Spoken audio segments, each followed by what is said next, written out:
بسم اللہ الرحمن الرحیم نحمده ونصلي على رسوله الكريم اما بعد بسم اللہ الرحمن الرحیم۔ عزیز طلبہ، آج ہم کنز الدقائق حصہ دوم سبق نمبر 45 شروع کر رہے ہیں۔ اس سبق میں ہم کتاب البیوع سے باب السلم سے متعلق پڑھیں گے۔ آج کے سبق کا خلاصہ یہ ہے کہ ہم بیع سلم کے احکام شروع کر رہے ہیں۔ بیع سلم کے احکام کل 6 احکام مصنف علیہ الرحمہ ذکر کریں گے۔ آج کے سبق میں ان 6 احکام میں سے 3 احکام اور ان سے متعلق مسائل ہم پڑھیں گے۔ وہ 6 احکام میں سے پہلا حکم جو ہے عدم جواز تصرف فی بدل السلم قبل القبض ہے، یعنی قبضہ سے پہلے سلم کا جو بدل ہے اس میں کسی قسم کا تصرف کرنا یہ جائز نہیں۔ اس سے متعلق مسائل آ رہے ہیں کتاب میں۔ دوسرا حکم یہ ہوگا کہ لا یجوز الاستبدال برأس مال سلم، مال سلم کا جو رأس مال ہے اس کو تبدیل کرنا یہ جائز نہیں۔ تیسرا حکم ہم یہ پڑھیں گے کہ اذا تعددت الصفقتان تلزم القبضتان، کہ جب صفقے متعدد ہو جائے، ایک سے زائد ہو جائے تو اس میں پھر قبضہ کرنا یہ ضرور۔ ان تینوں احکامات سے متعلق ہم کتاب میں مزید تفصیل پڑھتے ہیں۔ عزیز طلبہ، تو آتے ہیں کتاب کی طرف۔ سب سے پہلے ہم عبارت پڑھتے ہیں وَلَا يَصِحُّ التَّصَرُّفُ فِي رَأْسِ مَالِهِ وَالْمُسْلَمِ فِي قَبْلِ الْقَبْضِ بِشِرْكَةٍ أَوْ تَوْلِيَةٍ فَإِنْ تَقَايَلَا السَّلْمَ لم يشتر من المسلم إليه برأس المال شيئا ولو اشترى المسلم إليه كرا وأمر لرب السلم بقبضه قضاء لم يصح، وصح لو قرضا أو أمره بقبضه له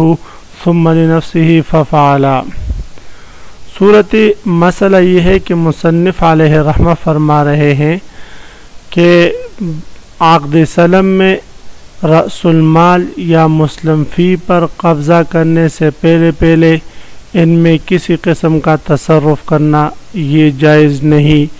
چاہے یہ تصرف شرکت کی صورت میں ہو یا تولیہ کی صورت میں ہو یا بے کی صورت میں ہو، کسی بھی قسم کا تصرف ہو عقد سلم میں رأس المال یا مبیع یا مسلم فی کو قبضہ کرنے سے پہلے یہ اس میں جائز نہیں۔ تصرف کی ایک صورت تو یہ ہے کہ کوئی شخص دوسرے کو اپنے ساتھ شریک کر دے، پھر یہ جو رأس المال اور مسلم فی دونوں میں قبل القبض تصرف کرنا یہ جائز نہیں۔ رأس المال میں تصرف کی صورت یہ ہے کہ رأس المال کے بدلے میں کوئی دوسری چیز مسلم الیہ رب المال سے لے لے تو یہ جائز نہیں۔ مثلا عقد ہوا تھا کہ 10 درہم کے بدلے میں 1 من حنطہ میں آپ کو دوں گا 1 مہینے کے بعد، اور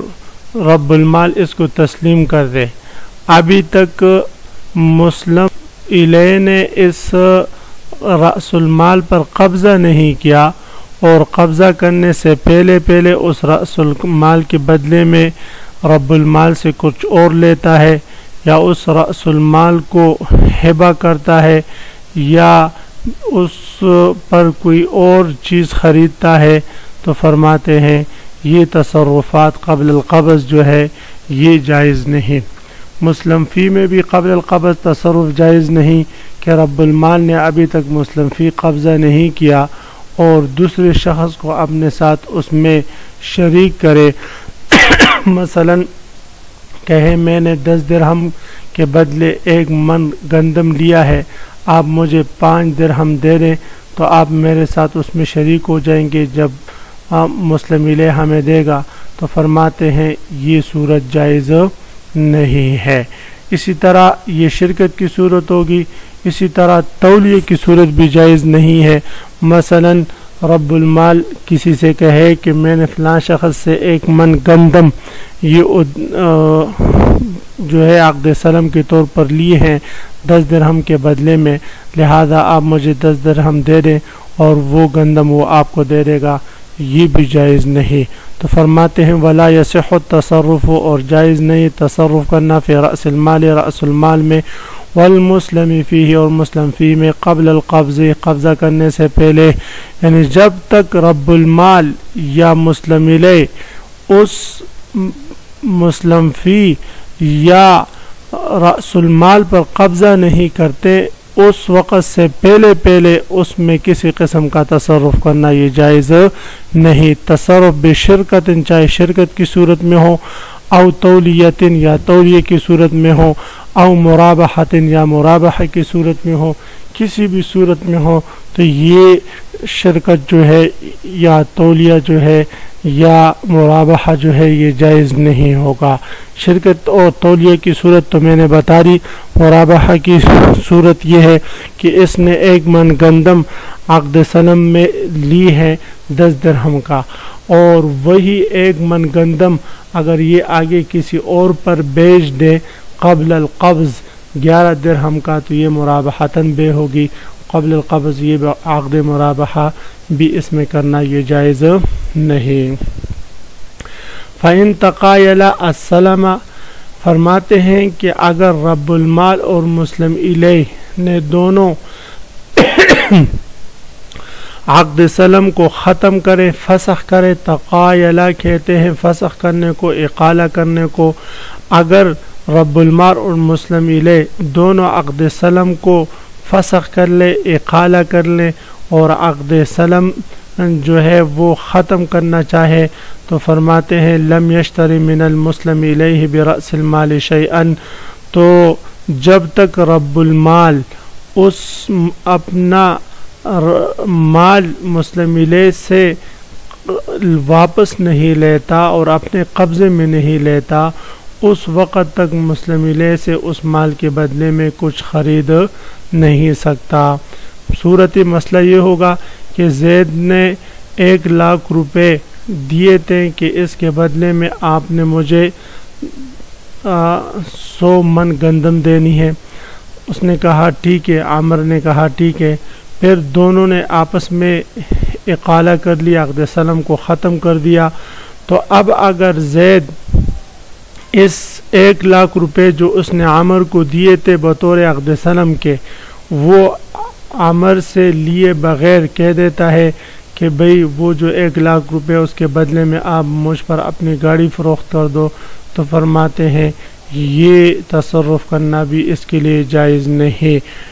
اس میں امام ظفر اور امام شافعی رحمہ اللہ تعالی اختلاف فرماتے ہیں، وہ فرماتے ہیں کہ یہ جائز ہے، اس لیے کہ گویا یہ عقد سلم ختم کرنے کے بعد یہ 1 لاکھ روپے مسلم الیہ کے ذمہ اب رب المال کا قرض ہوا، اور قرض میں قبل القبض تصرف کرنا جس طرح دیگر دیون میں جائز ہے اس طرح اس میں بھی جائز ہونا چاہیے، اور قیاس بھی یہی چاہتا ہے کہ یہ تصرف اس کا جائز ہو، لیکن استحساناً ائمہ احناف فرماتے ہیں یہ جائز نہیں، اور وجہ استحسان آپ صلی اللہ علیہ وسلم کی حدیث ہے کہ آپ صلی اللہ علیہ وسلم نے ایک صحابی سے فرمایا لا تأخذ الا سلمک او رأس مالک، کہ آپ نہ لیں اس مسلم الیہ سے مگر اپنا سلم یعنی مسلم فی لے اگر لینا چاہے، اور اگر اقالہ کرنا چاہے تو رأس مال کا، پھر اس صورت میں آپ اپنا رأس مال لے لیں۔ تو آپ صلی اللہ علیہ وسلم نے صرف مسلم فی اور رأس مال ہی کے لینے کا کہا ہے، ان دونوں کے علاوہ کسی اور چیز کے لینے کی اجازت نہیں دی۔ تو اس حدیث کی وجہ سے استحساناً ائمہ احناف فرماتے ہیں کہ اگر عقد سلم کا اقالہ ہو جائے تو رب المال مسلم الیہ سے اور رأس المال کے بدلے میں کوئی بھی چیز جو ہے خرید نہیں سکتا قبل القبض۔ فَإِن تَقَایَلَا اگر اقالہ کر دیا، فسخ کر دیا، کس نے بے رب المال اور مسلم الیہ نے السلام عقد سلم کو، لم یشتری من المسلم الیہ تو رب المال مسلم الیہ سے کچھ بھی نہ خریدے، برأس المال رأس مال کے بدلے میں شیئن کچھ بھی، وَلَوِ اشْتَرَى الْمُسْلَمُ إِلَيْهِ كُرًّا وَأَمَرَ لِرَبِّ السَّلَمِ بِقَبْضِهِ قَضَاءً لَمْ يَصِحَّ۔ یہاں پر اب تیسرا حکم بیان ہو رہا ہے۔ اس حکم کا خلاصہ یہ ہے کہ جب تک مسلم الیہ اگر رأس المال قبضہ کرنے کے بعد اس پر کوئی چیز خریدے، اور مثلا 1 من گندم پر عقد سلم ہوا تھا، رب المال نے وہ اور مسلم الیہ نے اس 1 من گندم عامر کے لیے جو ہے بکر سے خریدا وہ 1 من گندم۔ اب اگر رب المسلم الیہ عامر سے کہتا ہے کہ جا کر بکر سے اپنا وہ 1 من گندم لے لو جس کا آپ نے مجھ سے عقد سلم کیا ہے، تو فرماتے ہیں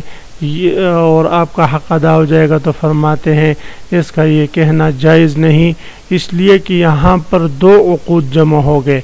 ایک رب المال اور مسلم الیہ کے درمیان جو عقد پہلے سے چلا آ رہا ہے عقد سلم، اور دوسرا عقد اس مسلم الیہ کا اور اس بائع جدید کا، ان کا آپس میں جو ہوا ہے، تو 2 عقود ہوئے ہیں، 2 صفقے ہوئے ہیں، لہذا ان 2 صفقوں کا مقتضا یہ ہے، تقاضا یہ ہے کہ ان 2 صفقوں کی وجہ سے 2 صاع 2 وزن جاری ہوں۔ پہلے یہ مسلم الیہ اس بائع جدید سے یہ چیز اپنے لیے قبضہ کرے، اپنے قبضے میں لے لے، اور اپنے قبضے میں لینے کے بعد پھر اپنے رب المال کو دے دیں، یہ صورت درست ہوگی۔ اگر ڈائریکٹ کہہ دیتا ہے کہ جا کر اس کے گودام سے اپنے لیے گاڑی بھر کر کے لے جاؤ 1 من گندم کی، تو یہ فرماتے ہیں یہ درست نہیں۔ کیوں درست نہیں؟ اس لیے کہ سرکار دو عالم صلی اللہ علیہ وسلم نے اس سے منع فرمایا۔ آپ صلی اللہ علیہ وسلم ارشاد فرماتے ہیں کہ کوئی بھی عقد طعام وغیرہ کی بے جائز نہیں حتیٰ یجری فیہ صاعان، یہاں تک کہ اس میں 2 صاع جاری نہ ہو، صاع البائع و صاع المشتری، ایک بائع کا صاع اور ایک مشتری کا صاع۔ جب آپ صلی اللہ علیہ وسلم نے 2 صاع 2 عقود کے لیے 2 صفقوں کے لیے جائز قرار دے دی، جو ہے ناجائز قرار دے دی، شرط قرار دے دیا، تو فرماتے ہیں اس کے بغیر اب قبضہ کیا بغیر اور اپنے لیے وزن کیے بغیر آگے یہ رب المال کو کہنے کا مجاز نہیں۔ تو فرماتے ہیں وَلَوِ اشْتَرَى الْمُسْلِمُ إِلَيْهِ، اگر مسلم الیہ نے رأس المال کے بدلے میں کھرن 1 کھر گندم خریدا، وَأَمَرَ لِرَبِّ السَّلَمِ، اور پھر حکم کیا رب السلم کو بِقَبْضِهِ، اس 1 کھر گندم کے قبضہ کرنے کا، قضاءً مفعول لہ ہے امر کا، یہ حکم اس لیے دیا تاکہ اس کا حق ادا ہو جائے، لم یصح، تو رب السلم کا حق ایسے طریقے سے ادا کرنا یہ صحیح نہیں، وصح اس لیے کہ اس میں 2 صفقے جاری نہیں ہوئے، 2 صفقے کا اجرا ضروری ہے۔ ہاں اگر عقد سلم کرنے سے پہلے مسلم الیہ نے بکر سے کوئی چیز خریدی ہو اور پھر یہ زید کے ساتھ عقد سلم کر لے، تو اب اگر زید یعنی رب المال کو یہ کہے کہ جاؤ بکر پر میرے 1 من گندم قرض ہے، وہ آپ اپنے سلم کے طور پر لے لو، تو فرماتے ہیں اس صورت میں جو رب المال کی قرض ہے، ادائیگی ہے، وہ درست ہوگی۔ وصح ای صح القضاء، اور یہ ادائیگی درست ہوگی لو قرضاً، اگر اس تیسرے شخص پر اس مسلم الیہ کا قرض ہو، او امرہ، اور اس عقد کی درستگی کی اور صحت کی ایک اور صورت یہ بھی ممکن ہے کہ یہ مسلم الیہ رب المال کو حکم کر دے بقبضہ لہو، کہ سب سے پہلے رب المال اس بائع جدید سے اس چیز کو، اس مبیع کو اس مسلم الیہ کے لیے قبضہ کرے، اس کے لیے تولے، ثم لنفسی، پھر اس کے بعد اس میں دوبارہ اس پر قبضہ کرنے کے لیے دوبارہ اس کو تولے اپنے لیے، ففعلا، اور اس نے ایسا کر دیا تو فرماتے ہیں صح ایضاً، اس صورت میں بھی ادائیگی درست ہوگی۔ عزیز طلبہ، تو آج کے سبق کا خلاصہ یہ ہوا کہ ہم نے عقد سلم بیع سلم کے احکامات شروع کیے۔ کل 6 احکامات مصنف علیہ رحمہ ذکر کریں گے، ان میں سے 3 احکامات اور اس سے متعلق آج کے سبق میں ہم نے پڑھا۔ عزیز طلبہ، کل میں آپ سے انشاءاللہ ان تینوں احکامات کا خلاصہ سنوں گا جو میں نے سلائیڈ میں اس سبق کے شروع میں آپ حضرات کو بتا دیا۔ وآخر دعوانا ان الحمد للہ رب العالمین۔